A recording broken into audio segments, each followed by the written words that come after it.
As ik dan zingen duw. En er sy'n dod yn sadwn y sio. Neadar ar chwil sin na scéalta go léir a chiléirna. Bugis Sy'n mynd la efyn ragyn. bhí annach chud leihananta brethe gaonta. Snéis fallan hísan san agus sin alastar nach gomíoch na filí bhil bhí scoil bhí manisteirán agus bhí annach cháir. Loch léin, sné loch léin in son. Hi is y sio. O, ha, snwg.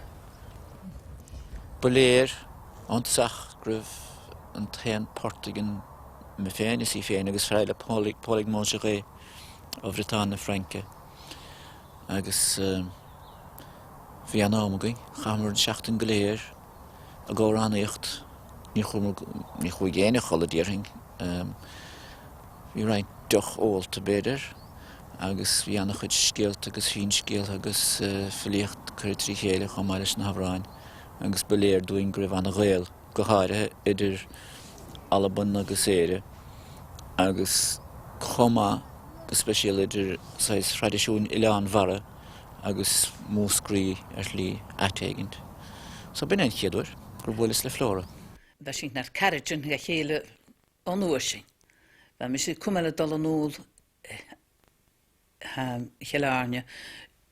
Tidwch, chwm mi dol fiach yn sy'n nes, fa sy'n cwmel y dol chof hat y bwring o son gyffain yn ôl, gyffain sias o chwle, ar ys gyglwynyn y chosyd, gwle sy'n, sy'n eclos, sy'n neirin, dydonig. Fa padar dynan leis a chosyd. Is dit dan niet aan de gele.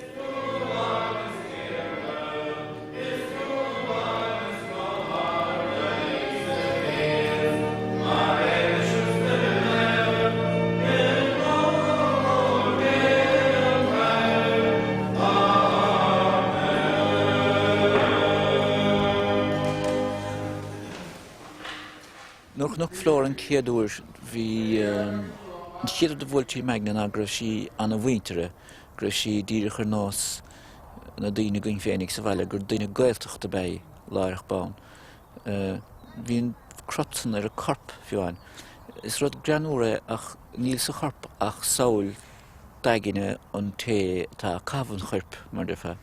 Agus bhachs go láirech á fiochantar Flóra gur do bhunamh an tómhaintir í gribh an dúchas go smirúnta.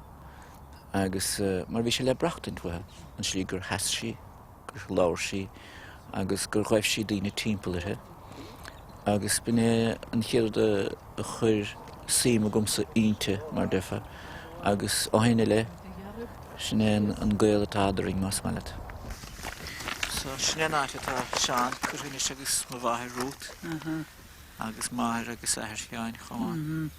Ha cuiinem vi sean cáileúcht hiún Janan me léonachan agus chuir sin flúrichin chuide go de chuir sin páircan rúcha sin. So sinne tá filí chutha timppla go chéan bhaigin san inis agus muinte na háte le cósan. Dúirtar bud sos le 2,000 filí chur sa relic seo.